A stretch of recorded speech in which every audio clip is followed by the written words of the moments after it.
Right అండి. ఈరోజు మనము ప్రాచీన సాహిత్యలో ఉన్నటువంటి యుగాల గురించి తెలుసుకుంటాము. ఆ యుగాల్లో భాగంగా శ్రీనాథ యుగాన్ని గురించి చెప్పుకుంటాం. శ్రీనాథ యుగం, శ్రీనాథ యుగం ప్రాచీన తెలుగు సాహిత్య చరిత్రను పింగళి లక్ష్మీకాంతం గారు తెలుగు సాహిత్య చరిత్రను కవుల పేర్లతోటి యుగాలుగా విభజించడం జరిగింది. 11వ శతాబ్దాన్ని నన్నయుగమని, 12వ శతాబ్దాన్ని శివకవి యుగమని, 13వ శతాబ్దాన్ని తిక్కన యుగమని, 14వ శతాబ్దాన్ని ఎర్రన యుగమని, 15వ శతాబ్దాన్ని శ్రీనాథ యుగమని, 16వ శతాబ్దాన్ని ప్రబంధ యుగమని, 17వ శతాబ్దాన్ని దక్షిణాంధ్ర యుగమని, 18వ శతాబ్దాన్ని క్షీణ యుగమని, 19వ శతాబ్దమని ఆధునిక యుగమని పేర్కొనడం జరిగింది. ఓకే, మరి తెలుగు సాహిత్య చరిత్రలో 15వ శతాబ్దాన్ని శ్రీనాథ యుగమని అంటారు. 15వ శతాబ్దాన్ని శ్రీనాథ యుగమని అంటారు. ఈ శ్రీనాథ యుగంలో ప్రసిద్ధమైనటువంటి కవి ఎవరు అని అంటే శ్రీనాథుడే.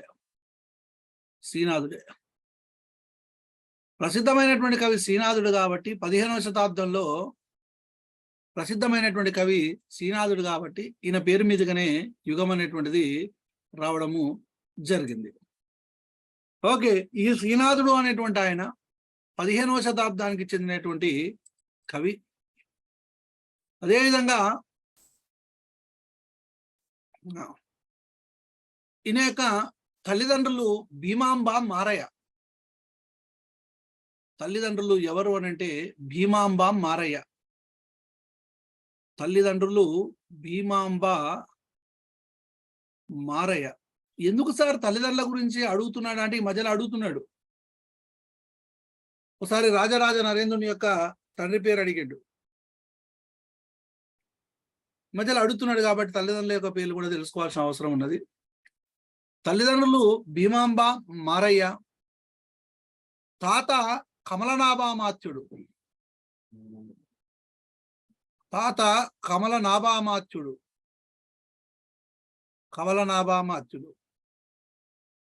ఈ తాత కమలనాభామాత్యుడు ఎందుకు చెప్పుకోవాల్సి వచ్చింది? తాత పేరు కూడా అవసరమని అంటే ఈయన ఒక రచన చేసిండు కాబట్టి. ఏం రచన చేసిండు అని అంటే పద్మపురాణం అనేటువంటి రచన చేసిండు. నెక్స్ట్ ఇంకొకటి ఏంటంటే ఈ కమలనాభామాత్యుని యొక్క బిరుదు ఏంటిదనంటే సరస సాహిత్య చక్రవర్తి. సరస సాహిత్య చక్రవర్తి. కమలనాభామాత్యుని యొక్క బిరుదు సరస సాహిత్య చక్రవర్తి. ఓకే, శ్రీనాథుని యొక్క తల్లిదండ్రుల కాలం తెలుసుకున్నాము, తల్లిదండ్రులు తెలుసుకున్నాము, తాత తెలుసుకున్నాము. ఇప్పుడు శ్రీనాథుడు ఎవరి యొక్క ఆస్థానంలో పనిచేసినాడు అని చూసినట్లయితే ఇద్దరు ఆస్థానాల్లో పనిచేయడం జరిగింది. మొట్టమొదటనేమో పెదకోమటి వేమారెడ్డి యొక్క ఆస్థానంలో.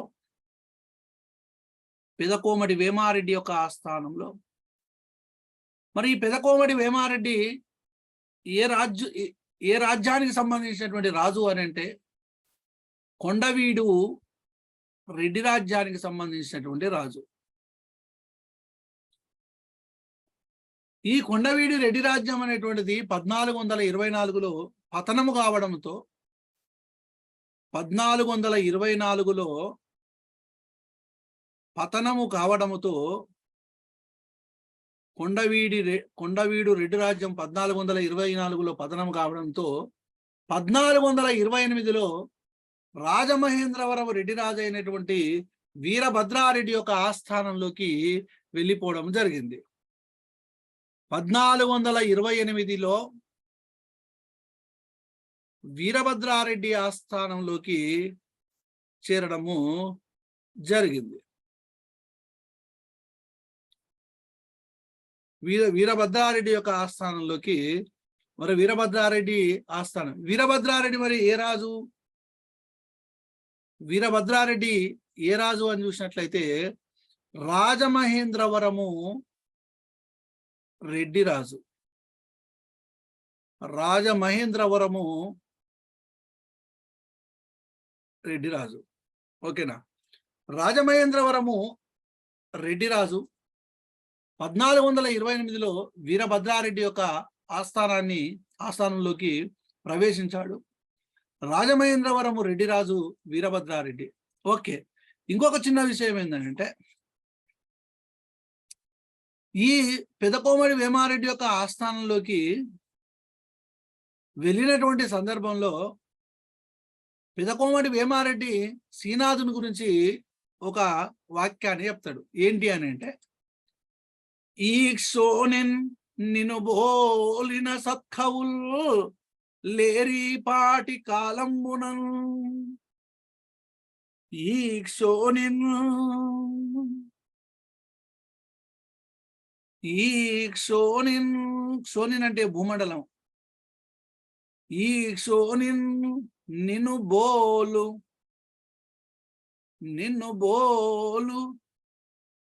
సత్కవుల్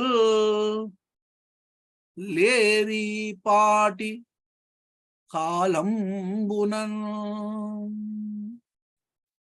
నీ క్షోనిన్ నిన్ను బోలు సత్కవుల్ లేరి పాటి కాలంబునన్ అని శ్రీనాథుణ్ణి పెదకోమటి వేమారెడ్డి ప్రశంసించాడు. ఎందుకు ప్రశంసించవచ్చు? మీకేమైనా డౌట్ రావచ్చా? మీకేమైనా డౌట్ వచ్చిందా? ఈ క్షోనిన్, ఈ భూమండలంలో నేను బోలినటువంటి సత్కవులు లేరిపాటి కాలము, ఈ కాలంలో నేను బోలినటువంటి సత్కవులు ఎవరు లేరు అని పెదకోమటి వేమారెడ్డి శ్రీనాథుని ప్రశంసించుండు అని అంటే, ఏదో ఒక కావ్యాన్ని అంకితం ఇస్తేనే కదా ప్రశంసించేది, అవునా కాదా? పెదకోమటి వేమారెడ్డి శ్రీనాథుని ప్రశంసించిండనంటే ఏదో ఒక కావ్యము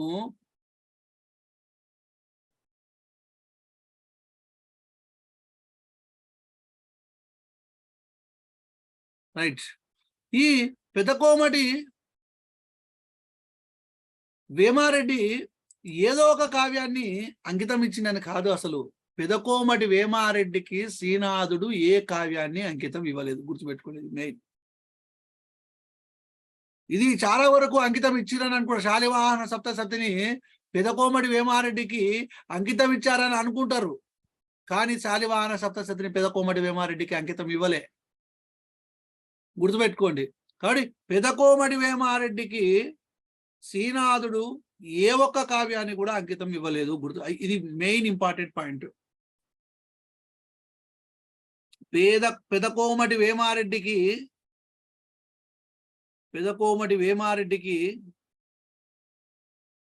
శ్రీనాథుడు ఏ కావ్యాన్ని అంకితం ఇవ్వలేదు.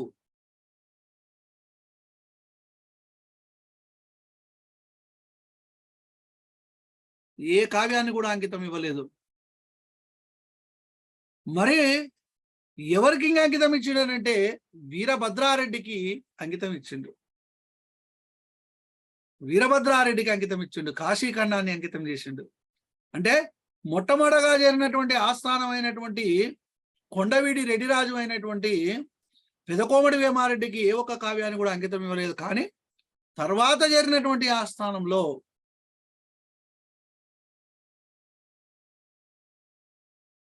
అది తర్వాత తెలుస్తుంది అమ్మా. ఇప్పుడు శాలివాహన సప్తశతి దాకా ఏం పోలే మనం ఇంకా. రైట్. పెదకోమటి వేమారెడ్డికి శ్రీనాథుడు ఏ కావ్యాన్ని అంకితం ఇవ్వలేదు, కానీ కాశీఖండాన్ని శ్రీనాథుడు వీరభద్రారెడ్డికి అంకితం చేశాడు.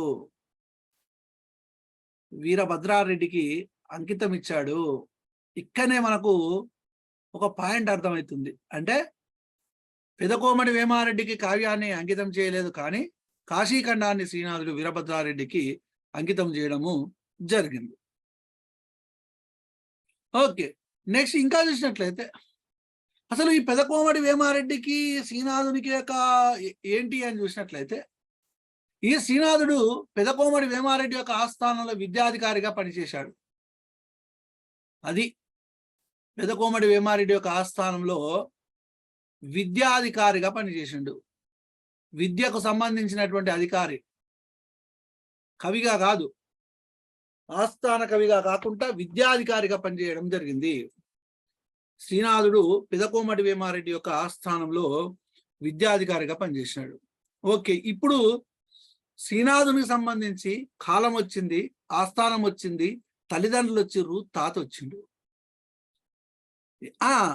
ఇంకా చూసినట్లయితే ఆస్థానంలో తర్వాత అసలు శ్రీనాథుడు ఏ ఏ రాజా సంస్థానాలను సందర్శించిండు, ఏ ఏ రాజుల దగ్గర సన్మానాలను పొందిండు, ఏ ఏ రాజులు ఏ ఏ బిరుదాలను ఇచ్చారు అనేటువంటిది కూడా ఇప్పుడు మనం చూడాల్సినటువంటి అవసరము ఉన్నది. ఏమని పెడతారంటే, ఇప్పుడు శ్రీనాథుడు సందర్శించిన ఆస్థానాలు, పొందిన సన్మానాలు.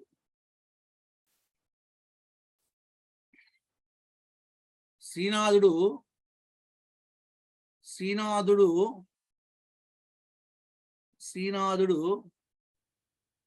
సందర్శించిన ఆస్థానాలు ఆర్ సన్మానాలు. 6 పొందిన సన్మానాలు. మరి ఏ ఏ రాజుల యొక్క ఆస్థానంలో ఉన్నారంటే వీళ్ళు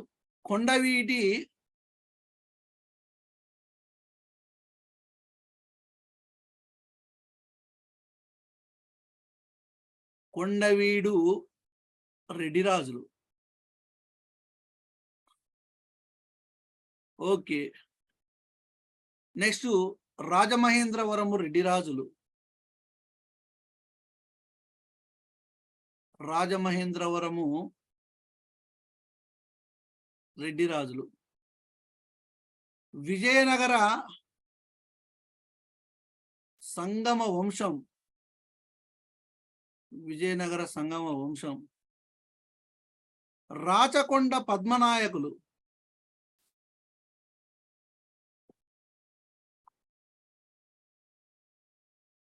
రాచకొండ పద్మనాయకులు. ఇవి శ్రీనాథుడు సందర్శించినటువంటి ఆస్థానాలు. మరి పొందిన సన్మానాలు అంటున్న ఏం సన్మానం పొందిండు అని చూసినట్లయితే, ఈయన ఒక కనకాభిషేక గౌరవాన్ని పొందిండు. కనకాభిషేక గౌరవాన్ని పొందిండు.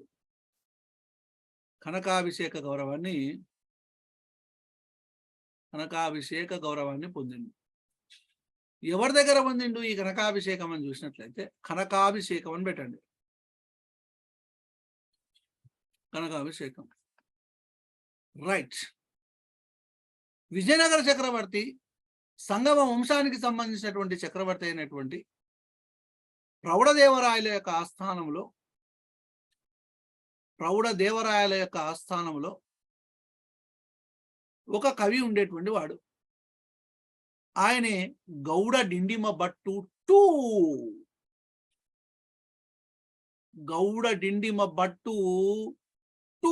అంటే రెండవ గౌడ డిండిమ భట్టు అన్నమాట. ఈ గౌడ డిండిమ భట్టును పాండిత్యంలో ఓడించినటువంటి మునగాడు ఎవరు లేడు. కానీ శ్రీనాథుడు ప్రౌఢదేవరాయల యొక్క ఆస్థానానికి వెళ్ళి తన పాండిత్యముతో గౌడ డిండిమ భట్టును ఓడించిండు. ఏం సార్ ఓడించిండు అనే కంచుడక్క పగల కొట్టించిండు. కంచుడక్క పగల ఏం కంచుడక్క అని అంటే రికార్డ్ బ్రేక్ చేసిండు అన్నట్టు. గౌడ డిండిమ భట్టు యొక్క కంచుడక్కను పగలగొట్టించాడు. పగలగొట్టి ప్రౌఢదేవరాయల చేత కనకాభిషేక గౌరవాన్ని పొందాడు. కంచు డక్కాను పగలగొట్టి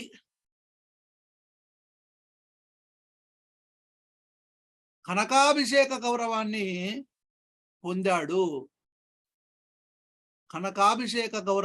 పొందాడు. మళ్ళీ కనకాభిషేక గౌరవంతో పాటు కవి సార్వభౌమ అనేటువంటి బిరుదును కూడా పొందాడు. ఎవరిచ్చారు ఈ కవి సార్వభౌమ అనేటువంటి బిరుదును? ఎవరిచ్చారనంటే ప్రౌఢదేవరాయలు ఇచ్చిండు. ఏం బిరుదు ఇచ్చిండు? కవి సార్వభౌమ అనేటువంటి బిరుదు కూడా ఇచ్చిండు. కవి సార్వభౌమ అనేటువంటి బిరుదును కూడా ఇచ్చిండు. ఓకే, ప్రౌఢదేవరాయలకు గౌడ డిండిమ భట్టుకు మధ్యలో మధ్యవర్తిత్వం వహించినటువంటి వ్యక్తి ఎవరు అనంటే చంద్రభూషణ క్రియాశక్తి. ఎవరైనా చంద్రభూషణ క్రియాశక్తి. ఎవరెవరికి మధ్యలో? ఈ గౌడ డిండిమ భట్టుకు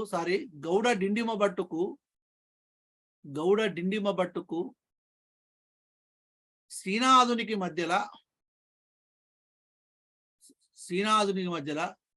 మధ్యవర్తిత్వం వహించింది ఎవరు అనంటే చంద్రభూషణ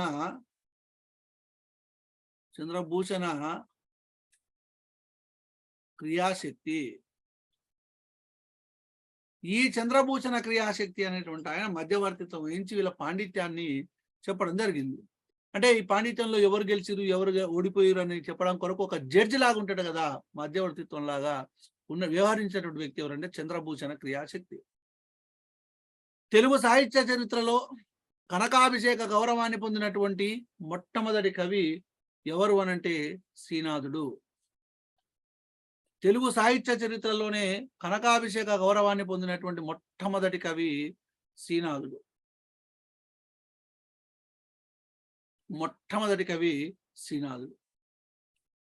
మరి ప్రౌఢదేవరాయలు శ్రీనాథునికి ఏ బిరుదు ఇచ్చిండు? కవి సార్వభౌమ అనేటువంటి బిరుదు ఇచ్చిండు. నెక్స్ట్ ఇంకొక విషయం ఏంటంటే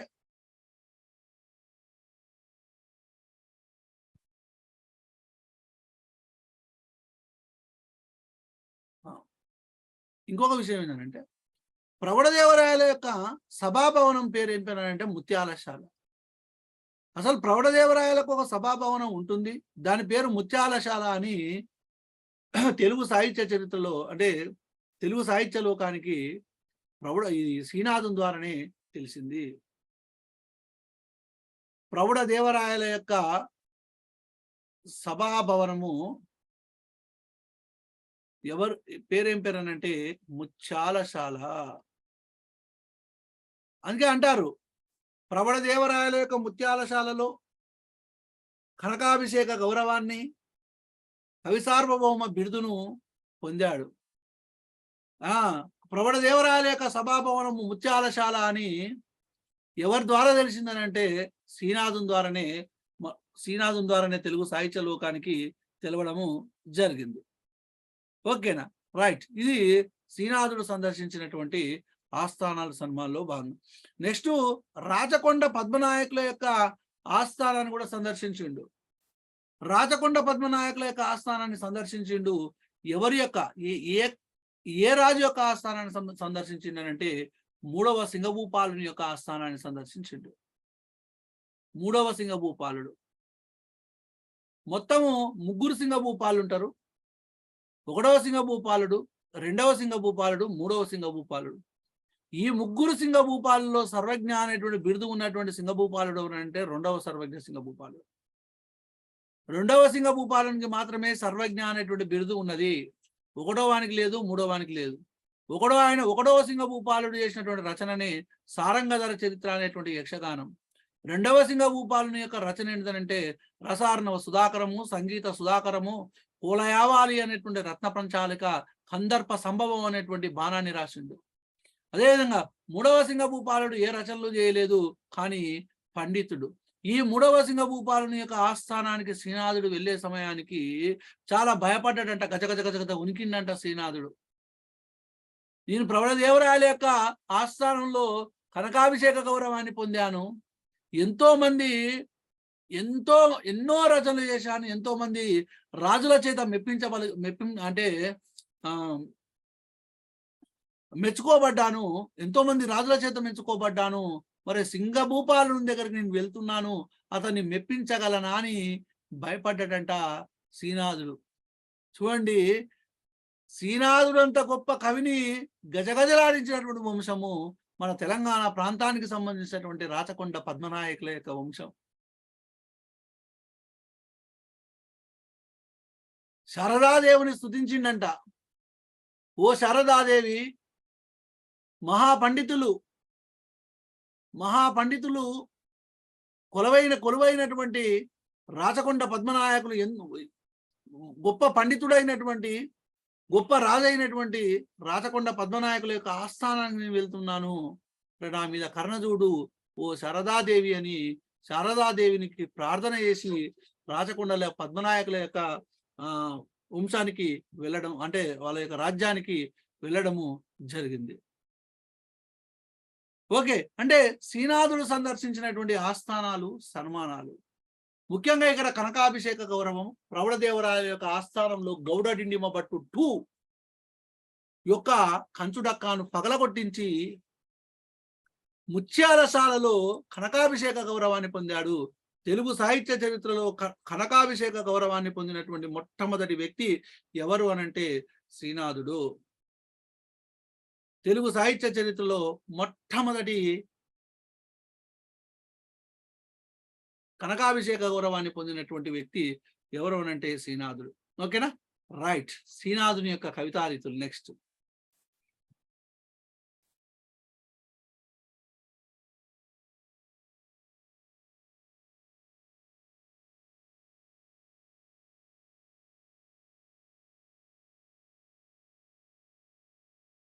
రైట్.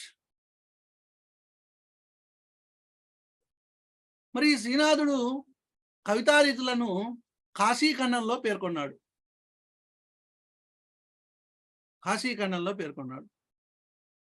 ఏమిటి ఆ కవితారీతులు అంటే, శ్రీనాథుడు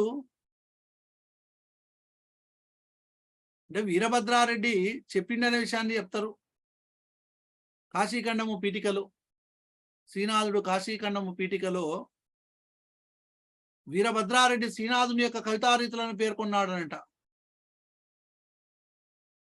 పీఠికలో కవితారీతులు ఏంటనంటే, ఒకటి ఉభయ వాక్ప్రౌఢి,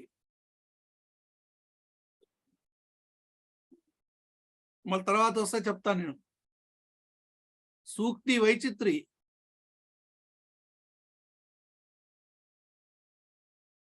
రసాభ్యుచిత బంధం,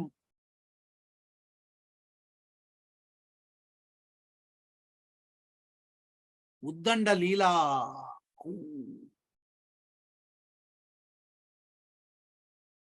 ఉభయ వాక్ప్రౌఢి, సూక్తి వైచిత్రి, రసాభ్యుచిత బంధము, ఉద్దండ లీల, ఇవి 4 కవితారీతులు. మరి ఎక్కడ పేర్కొంటాడు అని చూసినట్లయితే కాశీఖండంలో పేర్కొంటాడు. వీరభద్రారెడ్డి శ్రీనాథుని యొక్క కవితారీతులు, వీరభద్రారెడ్డి 4 కవితారీతులను పేర్కొంటాడు. ఏమని చెప్తాడంటే, వచింతు వేములవాడ భీమన భంగిన్ ఉద్దండలీల ఒక్కొక్క మాటు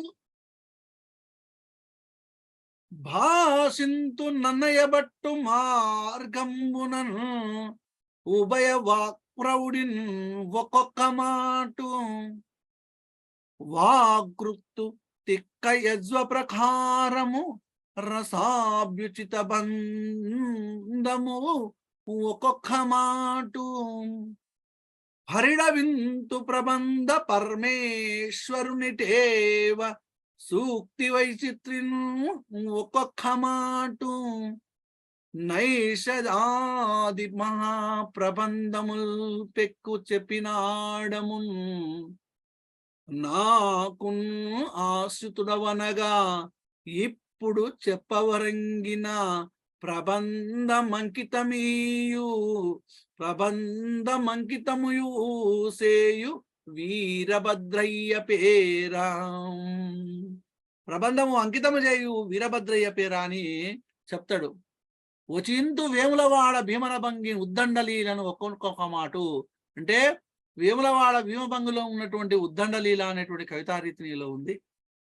నన్నయ్య భట్టు యొక్క కవితారీతి అయినటువంటి ఉభయ వాక్ప్రౌఢి, వాకృత్తు తిక్కయజ్జో ప్రకారము తిక్కనలో ఉన్నటువంటి రసాభ్యుచిత బంధము, ప్రబంధ పరమేశ్వరుడైనటువంటి ఎర్రన యొక్క సూక్తి వైచిత్రి, ఇవన్నీ కవితారీతులు కలగలిపినటువంటి ఓ శ్రీనాథ మహాకవి, నైషదాది మహాప్రందములు పెక్కు చెప్పినావు నాకు ఆశ్రితుగా ఉండి, ఇప్పుడు చెప్పదొరంగిన ప్రబంధం అంకితం, ఇప్పుడు నాకు ఒక ప్రబంధాన్ని అంకితం చేస్తున్నావు వీరభద్రయ్య పేర అని కాశీఖండము పీఠికలో వీరభద్రారెడ్డి శ్రీనాథుని యొక్క కవితారీతులను ఉభయవాక్రోడి, సూక్తి వైచిత్రి, రసాభ్యుచిత బంధము, ఉద్దండలీల అని పేర్కొన్నాడు. ఎవరాయనా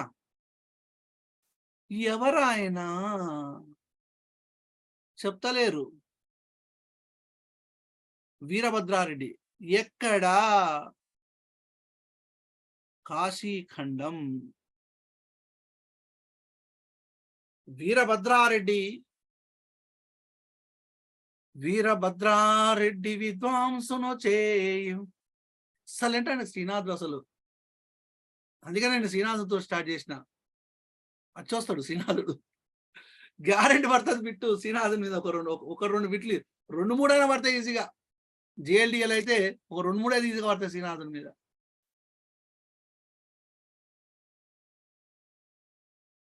రైట్. ఈ శ్రీనాథుడు యొక్క కవితారీతుల్ని వీరభద్రారెడ్డి కాశీఖండంలో చెప్పడము జరుగుతుంది. ఓకే, నెక్స్ట్ ఇంకా చూసినట్లయితే శ్రీనాథుడు భీమఖండంలో ఏమని చెప్తాడనంటే, నా కవిత్వంబు నిజము కర్ణాటక భాష అని పేర్కొంటాడు. నేను మళ్ళీ భీమఖండం చెప్పినప్పుడు చెప్తాను. శ్రీనాథుని యొక్క కవితా శైలి వక్రోక్తి అని భీమఖండంలో తెలుస్తుంది. శ్రీనాథుని యొక్క కవిత్వానికి ప్రాణం వంటిది వక్రోక్తి. మళ్ళీ భీమఖండం చెప్పినప్పుడు అక్కడ చెప్తాను, ఇక్కడ అవసరం లేదు రాసుకోవడం. ఓకేనా? ఇవి శ్రీనాథుని యొక్క కవితారీతులు. ఈ శ్రీనాథుని యొక్క కవితారీతుల్ని ఎవరు పేర్కొన్నారు? వీరభద్రారెడ్డి. ఎక్కడ పేర్కొన్నాడు అనంటే కాశీఖండంలో పేర్కొనడం జరిగింది. కాశీఖండంలో వచింతు వేములవాడ భీమన భంగిన్ ఉద్దండలీలను ఒక్కొక్క మాటు బాసింతు నన్నయ్య బట్టు ఉభయ వాక్ప్రౌడిన్ ఒక్కొక్క మాటు. చూడండి ఎంత బాగా అసలు ప్రబంధ పరమేశ్వరుడు అయినటువంటి ఎర్రన యొక్క సూక్తి వైచిత్రి, రసాభ్యుచిత బంధం. ఓకేనా? రైట్. తర్వాత చూసినట్లయితే శ్రీనాథుని యొక్క బిరుదులు.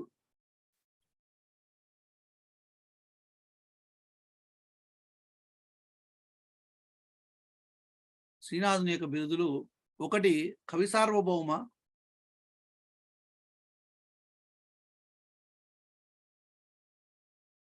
2 ఈశ్వరార్చన కళాశీనుడు,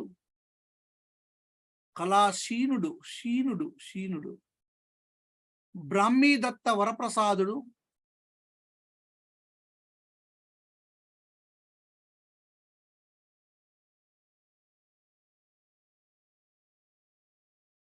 సకల విద్యా సనాదుడు,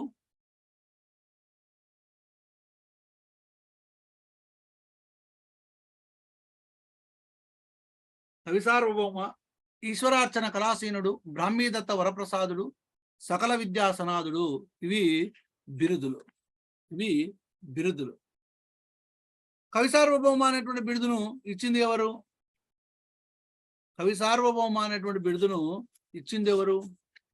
చెప్తలేరు.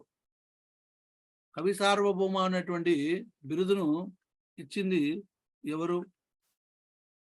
చెప్తలేరు. ప్రౌఢదేవరాయలు. గౌడటి నిమ్మ బట్టి ఎందుకు ఇస్తాడా? ఓరాయ చెప్పింది. ఎక్కడ వింటుర్రు?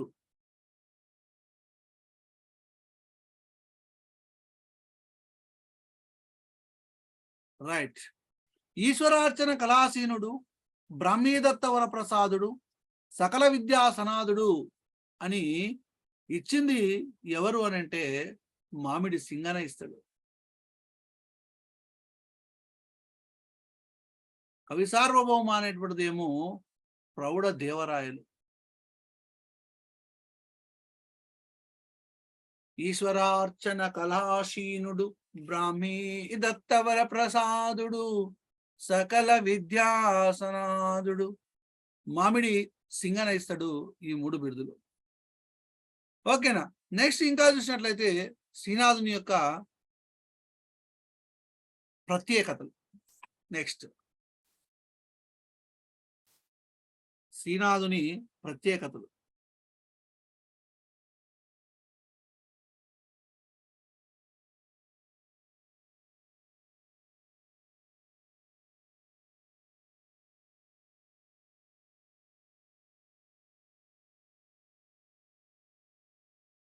శ్రీనాథుని ప్రత్యేకతలు. కథ కోసము కాకుండా వర్ణనల కోసము కవిత్వం చెప్పినటువంటి మహాకవి.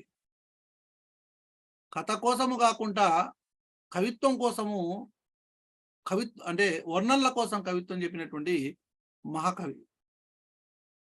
కథ కోసము కాకుండా వర్ణనల కోసము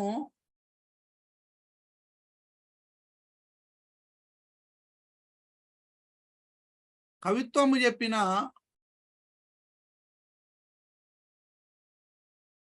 మహాకవి.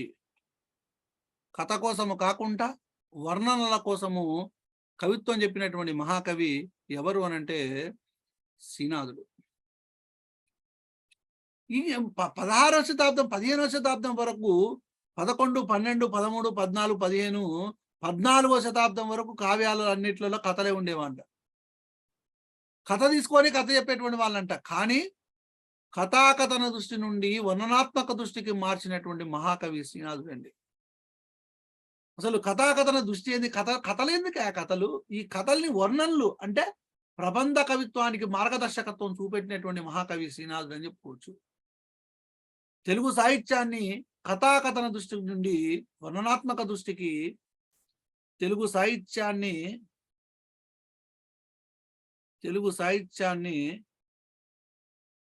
కథాకథన దృష్టి నుండి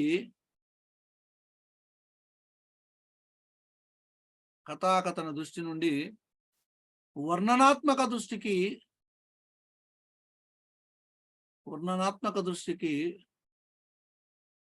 మార్చిన మహాకవి. తెలుగు సాహిత్యాన్ని కథాకథన దృష్టి నుండి వర్ణనాత్మక దృష్టికి మార్చినటువంటి మహాకవి శ్రీనాథుడు. ఇంకా శృంగార రసానికి ప్రాధాన్యతనిస్తూ రచన చేయడం శ్రీనాథునితోటే ప్రారంభమైంది. శృంగార రసానికి ప్రాధాన్యతనిస్తూ రచన చేయడము శ్రీనాథునితోనే ప్రారంభమైంది. శృంగార రసానికి ప్రాధాన్యతనిస్తూ రచన చేయడము శ్రీనాథునితోటే ప్రారంభమైంది. సీసపద్యాలను రాయడంలో శ్రీనాథుడుకి విశిష్టమైనటువంటి స్థానం ఉంది. సీసపద్యాలను, చాటుపద్యాలను రాయడంలో అగ్రగణ్యుడిగా మనం చెప్పుకోవచ్చు శ్రీనాథుడు. అనేక రాజ సంస్థానాల్లో సన్మానాలను పొందినటువంటి కవి కూడా. తెలుగు సాహిత్య చరిత్రలో శ్రీనాథుణ్ణి ఏమంటారు అనంటే డూమువుల కవి అని కూడా పిలుస్తారు.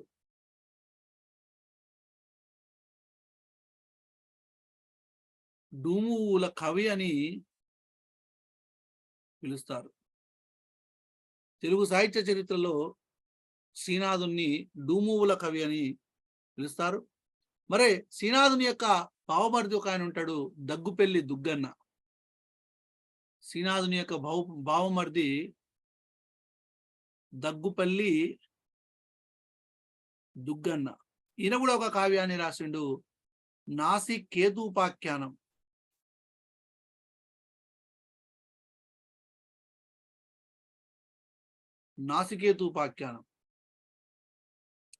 మరి శ్రీనాథుడు సందర్శించినటువంటి రాచకొండ సంస్థానం ఏంటంటే 3వ సింగభూపాలుని యొక్క సంస్థానానికి సందర్శించడం జరిగింది. ఓకే.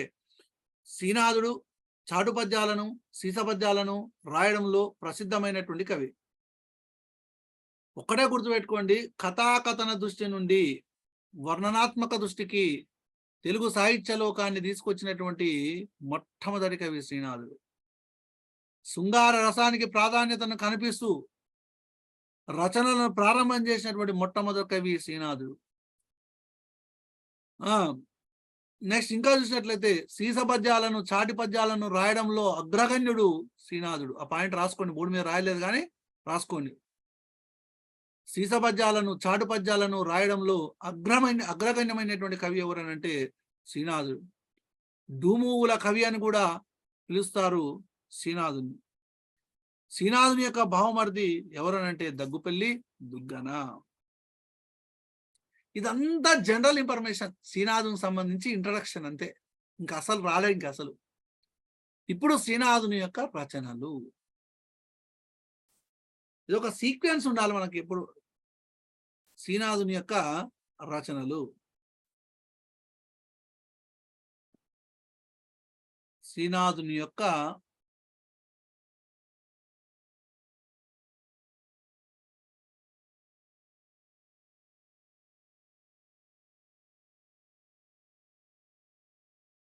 దానికి ఒక కోడ్ ఉంటుంది.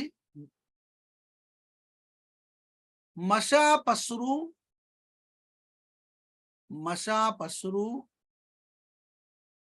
బికాసి పహన క్రీడా. మషాపస్రు బికాసి పహన క్రీడా. మషాపస్రు బికాసి పహన క్రీడా అంటే ఏమిటి ఈ రచనలు, ఏమిటి ఈ రచనలు అని చూసినట్లయితే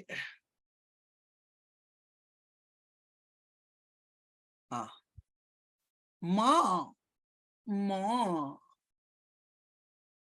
మా అనంటే చెబుతారా? మా అంటే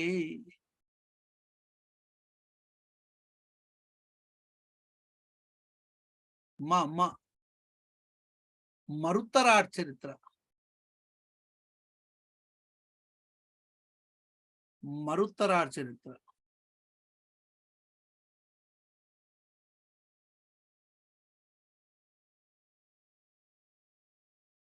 మరుత్తరాడ్ చరిత్ర. మషాపస్రు బికాసి, మషాపస్రు బికాసి పహన క్రీడ. మా అంటే మరుత్తరాడ్ చరిత్ర. షా అంటే శాలివాహన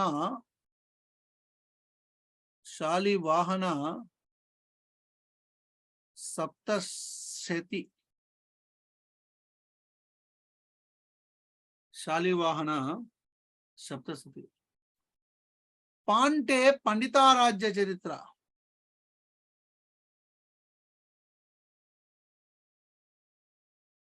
శృ అంటే శృంగార నేషదం.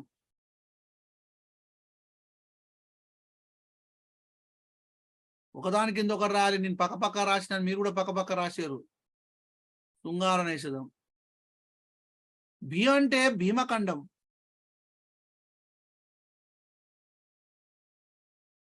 కా అంటే కాశీఖండం. శి అంటే శివరాత్రి మహత్యం.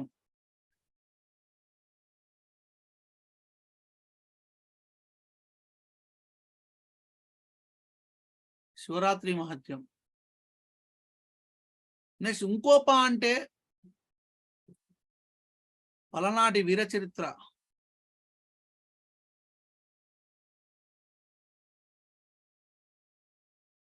హ అంటే హరవిలాసం.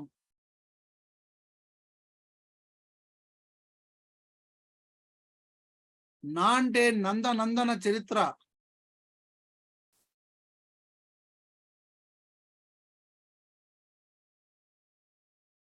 క్రీ అంటే క్రీడాభిరామం.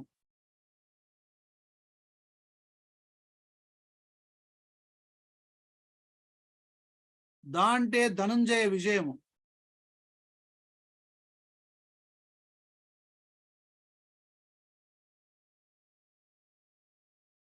ధనుంజయ విజయం. మరుత్తరాడ్ చరిత్ర, శాలివాహన సప్తశతి, పండితారాజ్య చరిత్ర, శృంగార నేషదము,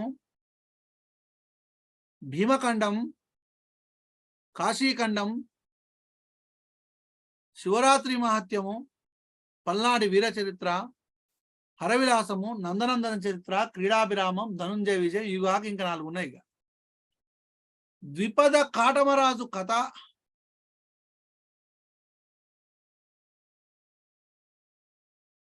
ద్విపద కాటమరాజు కథ, వల్లభాభ్యుదయము,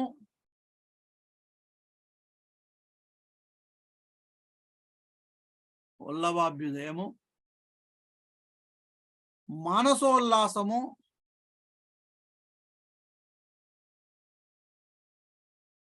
కామశాస్త్రం,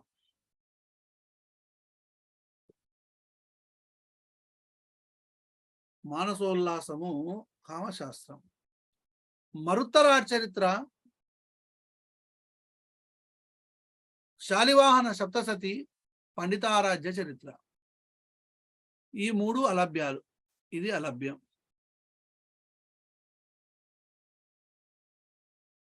ఇది అలభ్యం. ఇది అలభ్యం. ఒక్క నిమిషం. రైట్. మరుత్తరాట్ చరిత్ర అలభ్యం, శాలివాహన సప్తసతి అలభ్యం, పండితారాజ్య చరిత్ర అలభ్యం. నెక్స్ట్ నందనందన చరిత్ర అలభ్యం. అలభ్యం. క్రీడాభిరామం అనుమానం. అనుమానం అంటే ఈయన రాసిండో రాయలో తెలియదు. ధనుంజయ విజయం అలభ్యం. ద్విపద కాటమరాజు కథ అలభ్యం. వల్లభాభ్యుదయము అలభ్యం. మనసోల్లాసము అలభ్యం. కామశాస్త్రము అలభ్యం. ఇవి 16 రచనలు, శ్రీనాథుని రచనలు. మషాపశ్రు బికాసు పహన క్రీడ. ఒకసారి అనండి అందరు. మషాపశ్రు. అందరు అనాలే, మీరు నాకు కనపడకున్నా కానీ అనాలి. మషాపశ్రు బికాసి పహన క్రీడ. ఆ మేడం అంటలేదు ఒక ఆమె. ఎవరంటలేదు నాకు తెలుసు. మషాపశ్రు బికాసి పహన క్రీడ. తర్వాత ద్వివమా, అంటే ఇట్లా అనొచ్చు. లేకపోతే ద్వివ కామా అని కూడా అనవచ్చు, కానీ అదంతా అవసరం లేదు. ఈ 12 అయితే మెయిన్ ఇంపార్టెంట్ రచనలు అనమాట. ఓకేనా? రైట్.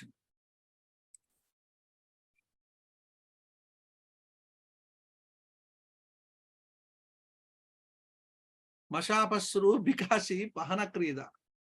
Very good Narasimha Reddy. ఇంకా ఒక్కొక్క దాని గురించి ఇక క్లియర్ ఇన్ఫర్మేషన్ ఇచ్చుకుంటే పోతాయి. ఈ 16 రచనల గురించి తెలుసుకుంటే మనకు శ్రీనాథుడు రచనలు అయిపోతాయి. ఓకే, అందులో ఫస్ట్ మరుత్తరాట్ చరిత్ర సైడ్ హెడ్డింగ్ పెట్టండి.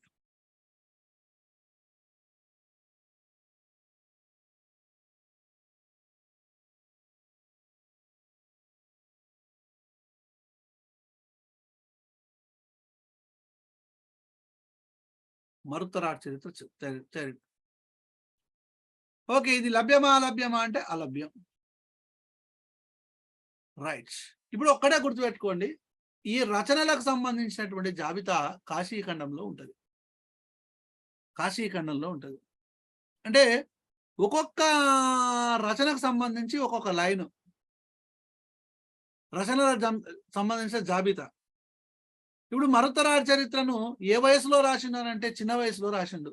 చిన్న వయసులో రాశాను, ఏ కావ్యాన్ని ఏ వయసులో రాశాననే విషయాన్ని కాశీఖండంలో చెప్పిండు. కాశీఖండం వృద్ధాప్యంలో చేసినటువంటి రచన. ఏమంటాడంటే, చిన్నారి పొన్నారి చిరుతకు కటినాడు రచయించితి మరుత్తరాట్ చరిత్ర. చిన్నారి పొన్నారి చిరుతకు కటినాడు రచయించితి మరుత్తరాట్ చరిత్ర. నూనుగు మీసాల నూత్న యవ్వనమున నుడివిటి శాలివాహన సప్తశతి. సంతరించితి నిండు జవ్వనమునయందు హర్ష నైషద కావ్యమాంధ్ర భాష ప్రౌఢి నిర్భరవయ పరిప్రాకమునా కొనియాడితి భీమనాయకుని మహిమ. ఇట్లా చెప్తా ఉంటాడు. అంటే ఇక్కడ చిన్నారి పొన్నారి చిరుత కూకడినాడు రచించితి మరుత్తరాడు చరిత్ర అంటాడు. చిన్న వయస్సులో, వయస్సు అని చెప్పలేదు కానీ మనలో గెట్ చేసి 8 years 14 years అని అట్లా పెట్టుకుంటారు. ఎక్కడ ఏం చెప్పలేదు 8 years లో, నేను 8 సంవత్సరాల వయసులోని ఏం చెప్పలేదు. చిన్నారి పొన్నారి చిన్నారి పొన్నారి చిరుత కూకటినాడు, చిన్నారి పొన్నారి చిరుత కూకటినాడు రచించితి మరుత్తరాడ్ చరిత్ర, రచించితి మరుత్తరాడ్ చరిత్ర. కాశీఖండం. రైట్. ఇది శ్రీనాథుని యొక్క తొలి రచన. శ్రీనాథుని యొక్క తొలి రచన మరుత్తరాడ్ చరిత్ర. మూలం మార్కండేయ పురాణం. మూలము మార్కండేయ పురాణంలోని మరుత్తరాడ్ చరిత్ర.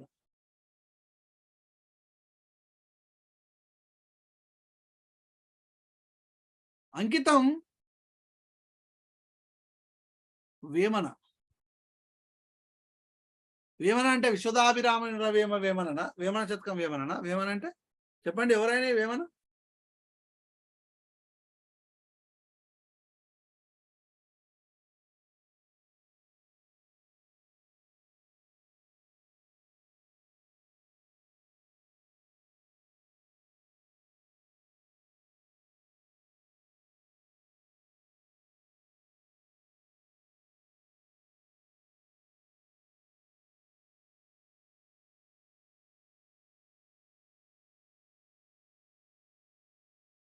మామిడి సింగన్న యొక్క అన్నయ్య వేమన.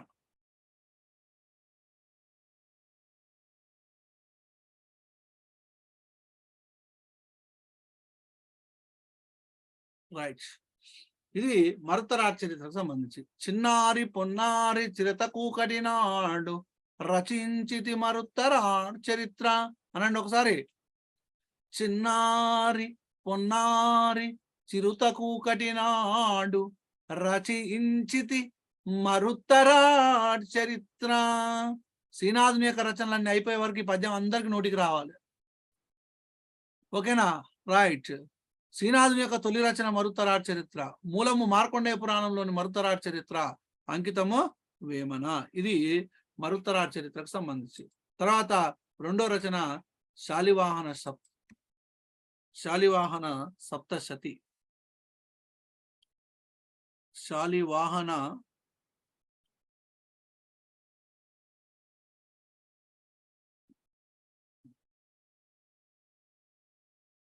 రైట్. ఈ శాలివాహన సప్తశతి నూనూగు మీసాల నూత్న యవ్వనమున, అంటే యవ్వనం అప్పుడే ప్రారంభమవుతుంది. నూత్న యవ్వనమున అంటే యవ్వనం అప్పుడే ప్రారంభమవుతుంది. అంటే మనోళ్ళు ఏం చేశారనంటే, నూత్న యవ్వనం అని అంటే యవ్వనము ప్రారంభమయ్యేది ఏంది? టీనేజ్. దాన్ని బట్టి 13 సంవత్సరాలు 14 సంవత్సరాలు అని పెడుతున్నారు. టీనేజ్. అర్థమవుతుందా? నూనూగు మీసాల నూత్న యవ్వనమున నుడివితి శాలివాహన సప్తశతి. నూనూగు మీసాల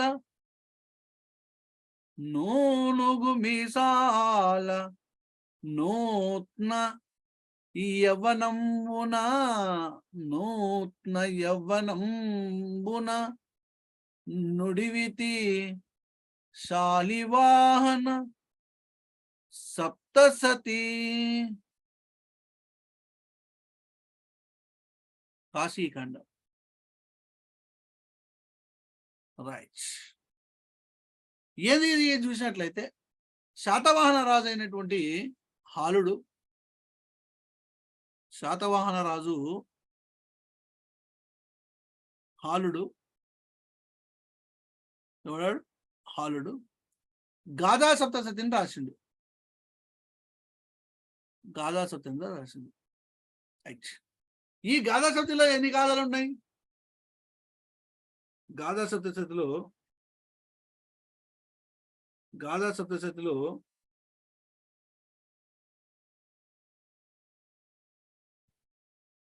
గాథా సప్తశతిలో ఎన్ని గాథలు ఉన్నాయి? 700 గాథలు ఉన్నాయి. 700 గాథలు ఉన్నాయి. 700 గాథలు. రైట్. ఈ 700 గాథలలో వినాలి, చక్కగా వినాలి. 100 గాథలు తీసుకొని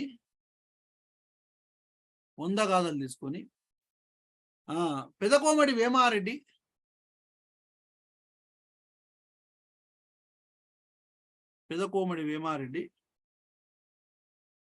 సప్తశతి సారటీకా అనేటువంటి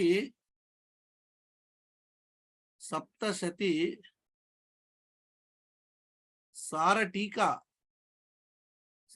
సారటీకా అనేటువంటి పేరుతో ఒక వ్యాఖ్యానాన్ని రాసిండు.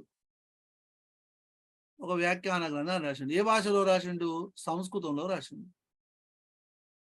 సంస్కృతంలో వ్యాఖ్యానం రాసిండు. 100 గాథలను తీసుకొని ఆ 100 గాథలకు పెదకోమటి వేమారెడ్డి అసలు ఈ గాథా సప్తశతి ఏ భాషలో ఉంది? ప్రాకృతంలో ఉంది. ప్రాకృతంలో ఉంది. ప్రాకృతంలో ఉన్నటువంటి గాథా సప్తశతిని లో ఉన్న 700 గాథల్లో 100 గాథల్ని పెదకోమటి వేమారెడ్డి సప్తశతి సారటీకా అనేటువంటి పేరుతోటి సంస్కృతంలో వ్యాఖ్యానం రాస్తే, ఈ సంస్కృతంలో రాసినటువంటి వ్యాఖ్యానాన్ని సప్తశతి సారటీకా అనేటువంటి వ్యాఖ్యానాన్ని శ్రీనాథుడు శాలివాహన సప్తశతి అనేటువంటి పేరుతోటి తెలుగులోకి అనువాదం చేసింది.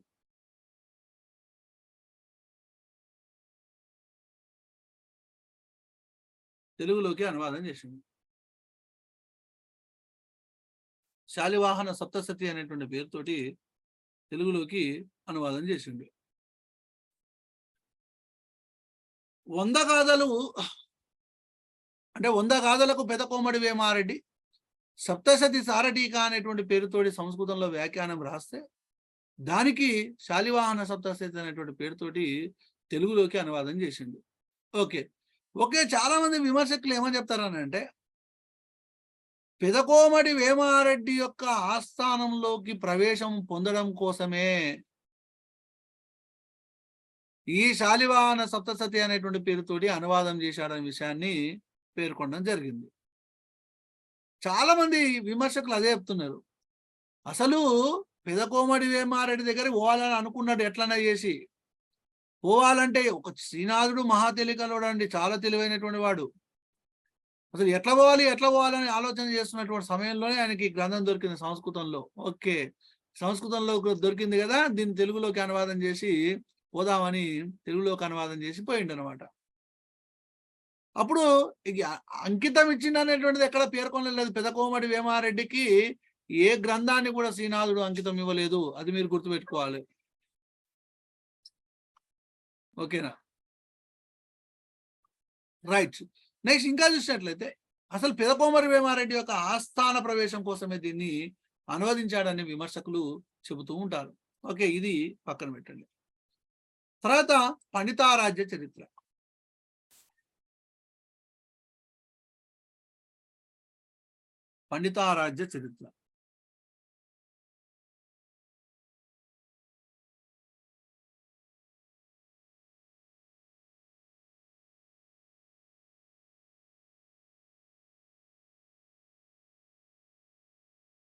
ఈ పండితారాజ్య చరిత్రను ఎవరికి అంకితం చేసినారు అని అంటే మంత్రి ప్రెగడయ్యకు. ఎవరికి?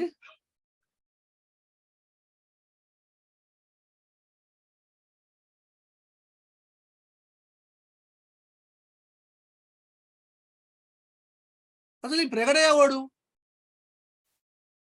ఈ ప్రగడ ఎవడు? అసలు ఈ ప్రగడ ఎవరు అని అంటే మామిడి సింగన్న యొక్క మంత్రి. ప్రగడ ఎవరు?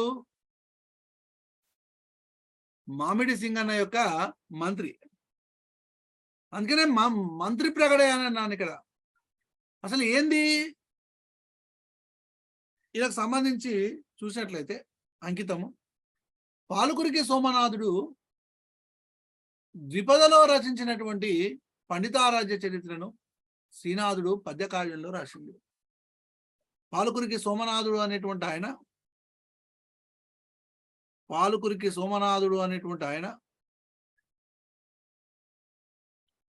పండితారాజ్య చరిత్రను రాసిండు. పండితారాజ్య చరిత్రలో ఎన్ని ద్విపదలు ఉన్నాయి? 11,000 ద్విపదలు ఉన్నాయి.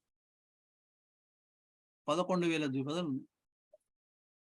ఈ 11,000 ద్విపదలను ఏం చేసిండంటే ఈ పండితారాజ్య చరిత్రను శ్రీనాథుడు పద్యకావ్యంగా రాసిండు. ద్విపద కావ్యానికి పద్య కావ్యానికి డిఫరెంట్ ఉంటుంది. రైట్. శ్రీనాథుడు పండితారాజ్య చరిత్రను రచించినట్లు చెప్పుకున్నటువంటి కావ్యం ఏమిటి అని అంటే శృంగార నైషధం. ఈ కావ్యాన్ని రచించినట్టు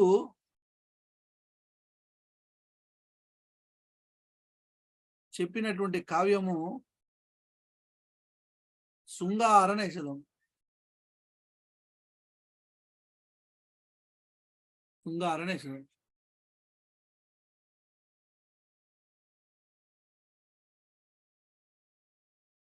రైట్.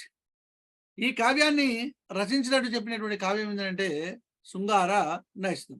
మరి దీన్ని బట్టి శృంగార నైషధం ముందు రాయబడిందా, పండితారాజ్య చరిత్ర ముందు రాయబడింది అంటే పండితారాజ్య చరిత్ర శృంగార నైషధానికి పూర్వమే రచించబడింది అని తెలుస్తుంది. అంటే అడుగుతున్నాడు బిట్టు, శ్రీనాథుడు పండితారాజ్య చరిత్ర రచించినట్లుగా చెప్పుకున్నటువంటి కావ్యం ఏంటంటే శృంగార నైషధం. ఓకే, తర్వాత శృంగార నైషధం గురించి చూద్దాం. శృంగార నైషధం ఈ శృంగార నైషధంలో ఎన్ని ఆశ్వాసాలు అని అంటే 8 ఆశ్వాసాలు. మరి దీన్ని ఎప్పుడు రాసిండు, ఏ వయసులో రాసిండు అని అంటే సంతరించి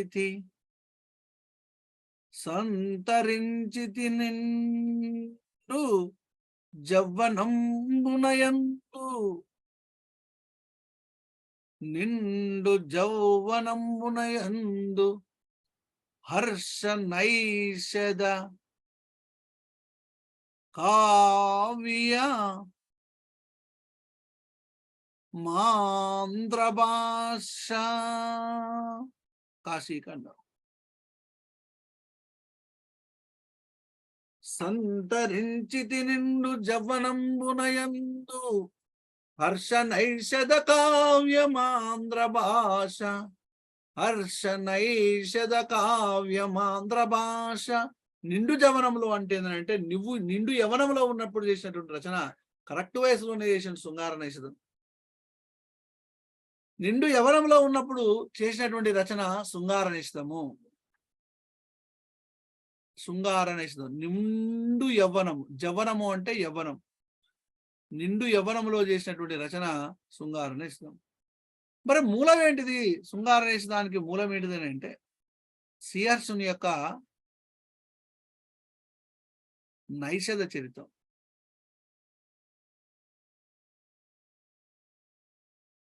దీనికే ఇంకొక పేరు ఏం పేరు అని అంటే హర్ష నైషధం.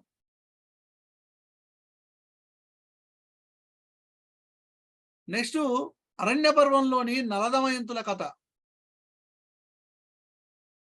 అరణ్య పర్వములోని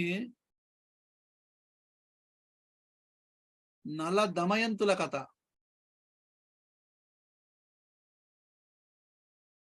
శ్రీహర్షుని నైషధ చరితము ఆబ్లిక్ హర్షనైషధం ఇది అవుతుంది.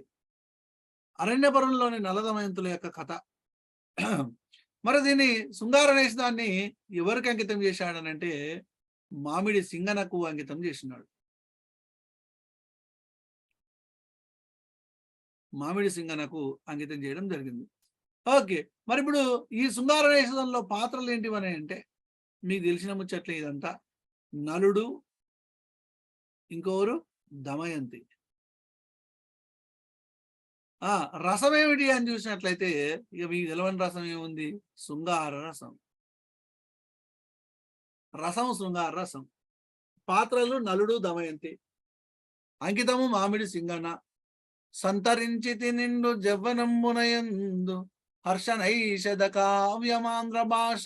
ఇప్పుడు 3 లైన్లు వచ్చినాయి.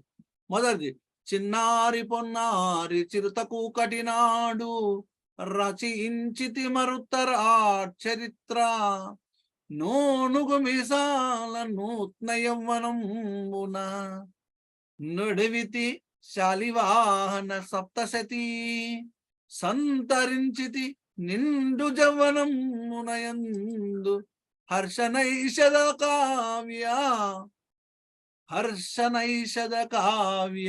మాంధ్ర భాష.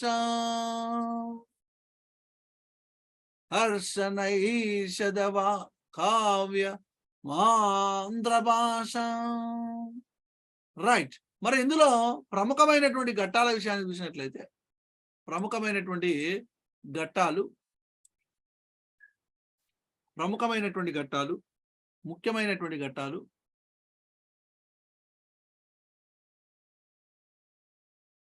ఒకటి నలదౌత్యము, 2 హంసదౌత్యం. నలదౌత్యము, హంసదౌత్యం. రసం ఏంటిదని చెప్పినాను? రసం శృంగార రసం. అసలు శృంగార రసంతో రచనలు చేయడం ప్రారంభం చేయడం రచన ఏంటండి? ఇది మొట్టమొదటి రచన. అలంకార శైలిలో రాయబడినటువంటి కావ్యాలలో ఉత్తమోత్తమైనటువంటి కావ్యము శృంగార నైషధం. శైలి అలంకార శైలి.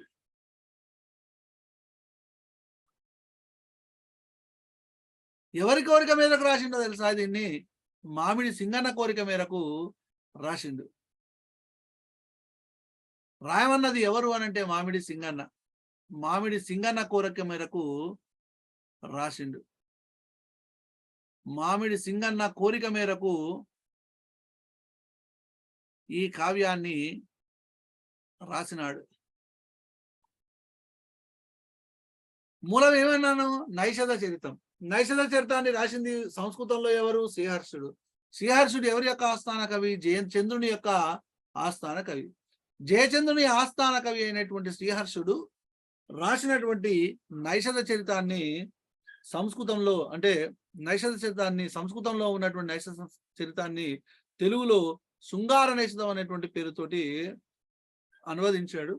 అదేవిధంగా శృంగార నైషధాన్ని అంకితం తీసుకున్న మామిడి సింగన్న శ్రీనాథుణ్ణి కింది విధంగా కీర్తించాడు. ఏమని కీర్తించాడంటే శ్రీనాథుణ్ణి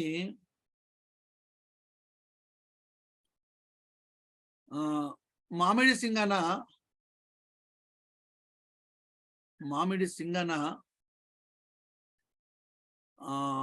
కీర్తించిన పదాలు. ఒకటి బ్రాహ్మీ దత్తవర ప్రసాదుడు. బ్రాహ్మీ దత్తవర ప్రసాదుడు ఈశ్వరార్చన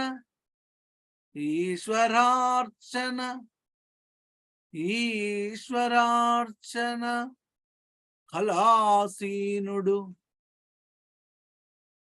నెక్స్ట్ సకల విద్యా సనాదుడు.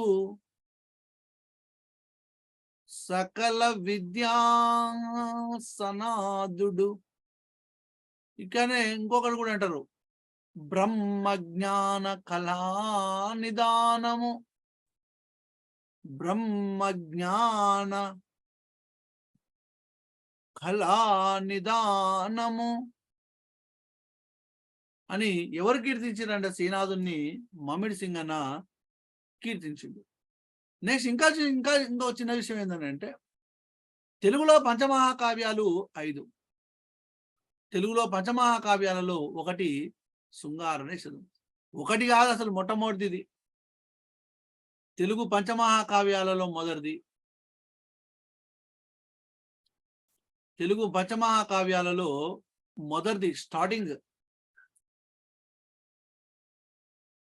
దానికి ఒక కోడ్ ఉంటుంది, SAMPV. SAMPV. SAMPV. SAMPV. S అంటే శృంగారనిషదం.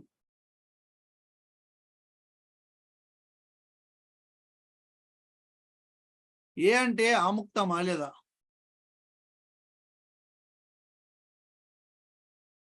ఎం అంటే మనుచరిత్ర. పి అంటే పాండురంగ మహత్యం.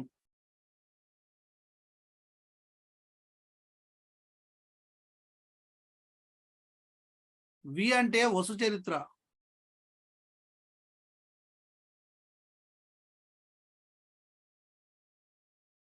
శృంగారనిషదము, ఆముక్తమాల్యద, మనుచరిత్ర, పాండురంగ మహత్యము, వసు చరిత్ర. తెలుగు పంచమహాకావ్యాల్లో మొదటిది శృంగారనిషదం. ఇవి 5 పంచమహాకావ్యాలు.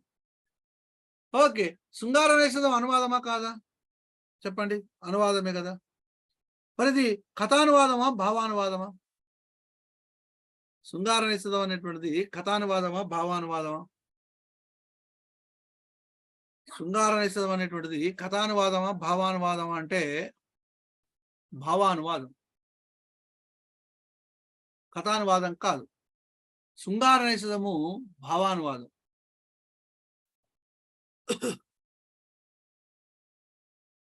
శృంగారనిషదము భావానువాదం.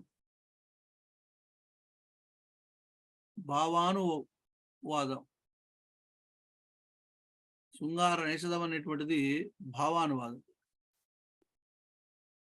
ఓకే, నెక్స్ట్ ఇంకా చూసినట్లయితే నలదమయంతుల యొక్క వివాహం తర్వాత జరిగేటువంటి భువభుబంతి కార్యక్రమాన్ని శ్రీనాథుడు రసస్ఫోరకంగా వర్ణించాడు. వివాహము తర్వాత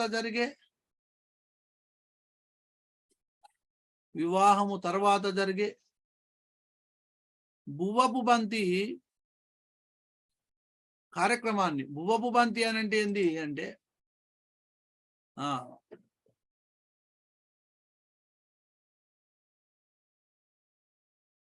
వివాహం తర్వాత జరిగే భువభుబంతి కార్యక్రమాన్ని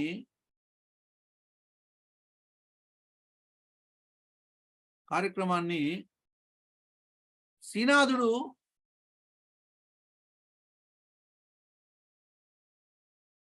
హాస్యరస స్ఫోరకంగా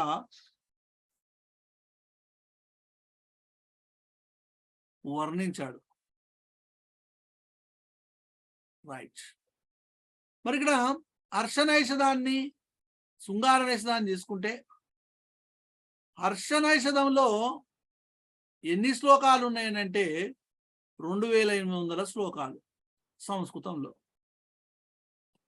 శృంగారనిషదంలోకి తెలుగులోకి వచ్చేసరికి పద్యాలుగా మారిపోతుంది కదా. ఎన్ని పద్యాలు అనంటే 1300 పద్య గద్యలు అనువదించిండు. హర్షనిషదంలో 2800 శ్లోకాలు, శృంగారనిషదంలో 1300 పద్య గద్యలు. ఓకేనా. మరి ఇక్కడ ఇందులో హంస రాయబారం అనేటువంటిది చాలా చాలా ప్రముఖమైనటువంటిది. నలునికి దమయంతునికి మధ్యలో రాయబారాన్ని నడిపింది ఎవరు అని అంటే హంస రాయబారం అనేటువంటి చాలా చాలా చాలా చాలా ముఖ్యమైనటువంటి రాయబారం. ఇందులో ప్రసిద్ధి చెందినటువంటి హంస దౌత్యము ఈ కావ్యంలోనిదే. నలదమయంతుల మధ్యలో రాయబారం నడిపింది ఎవరు అని అంటే దమయంతుల మధ్యలో రాయబారము నడిపింది ఎవరు అనంటే హంసనా హంస. ఏం లేదండి, నలుని యొక్క అందవర్ణన, అందచందాల యొక్క వర్ణన, దమయంతి యొక్క వర్ణన, ఈ ఇద్దరి మధ్యలో ఈ ఇద్దరి యొక్క అందాలను హంస చేత వర్ణింపజేస్తాడు. హంస అనేటువంటి పాత్ర చేత చెప్పిస్తాడు. వర్ణనాత్మకమైనటువంటి దృష్టి కలిగినటువంటి కావ్యము శృంగార నైషధం అండి. ఓకే, మరి ఇంకా చూసినట్లయితే అసలు శృంగార నైషధం అనేటువంటిది కావ్యాన్ని అనువదించేటువంటి పద్ధతికి శ్రీనాథుడే గురువు అని చెప్పొచ్చు. ఎక్సలెంట్ అనమాట. పురాణ భిన్నమైనటువంటి కావ్యం, పురాణ భిన్నం అంటే పురాణాలను అనువదించినటువంటి వాళ్ళు ఉన్నారు కొంతమంది. పురాణాలు అనువదించిర్రు. ఇప్పుడు పోతన ఉన్నాడు, భాగవత పురాణాన్ని తెలుగులోకి అనువదించిండు. మారణ ఉన్నాడు, మార్కండేయ పురాణాన్ని తెలుగులోకి అనువదించిండు.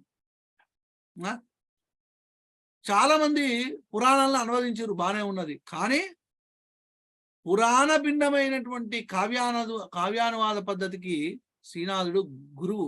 అంటే పురాణాలను ఏ విధంగా అయితే అనువదించారు అట్లా కాకుండా కొంచెం భిన్నమైనటువంటి పద్ధతిని అవలంబించాడు శ్రీనాథుడు అని చెప్పింది ఎవరు అనంటే పింగళి లక్ష్మీకాంతం. ఏమని చెప్పిండనంటే, పురాణ భిన్నమైన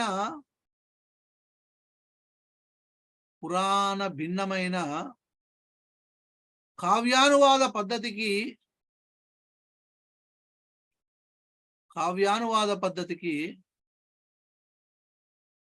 శ్రీనాథుడు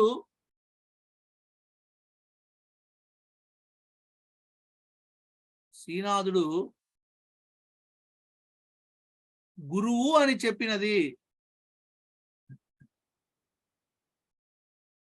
ఎవరు అనంటే పింగళి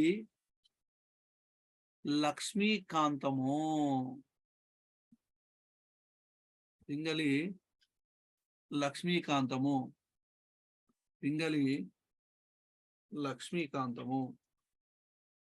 ఓకే, నెక్స్ట్ ఇంకా చూసినట్లయితే ఆంధ్ర నైషదాబ్జ భవునిగా శ్రీనాథునికి కీర్తి తెచ్చినటువంటి కావ్యము శృంగార నైషధం అని అన్నది ఎవరు అనంటే జీవి సుబ్రహ్మణ్యం. ఆంధ్ర భాష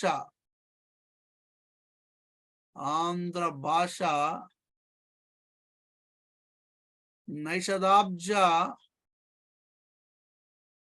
భవునిగా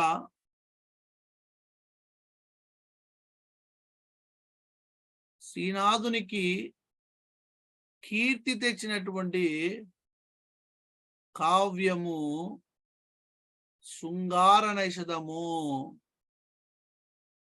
అని అన్నది ఎవరనంటే జీవి సుబ్రహ్మణ్యం. ఈయననే జీవీఎస్ అని అంటారు, జీవీఎస్. ఓకేనా. పురాణ భిన్నమైనటువంటి కావ్యానువాద పద్ధతికి శ్రీనాథుడు గురువు అని చెప్పింది పింగళి లక్ష్మీకాంతం. ఆంధ్ర భాష నైషదాబ్జ భవునిగా శ్రీనాథునికి కీర్తి తెచ్చినటువంటి కావ్యం శృంగార నైషధం అని అన్నది జీవి సుబ్రహ్మణ్యం. ఓకేనా, రైట్. ఇది శృంగార నైషధానికి సంబంధించి. ఇందులో నలదౌత్యము, హంసదౌత్యం అనేటువంటి ప్రముఖమైనటువంటి ఘటాలు. నలదమయంతుల మధ్యలో రాయబారాన్ని నడిపింది ఎవరనంటే హంస. ఓకేనా, రైట్ అండి. తర్వాత మనము హరవిలాసం గురించి తెలుసుకుంటాము.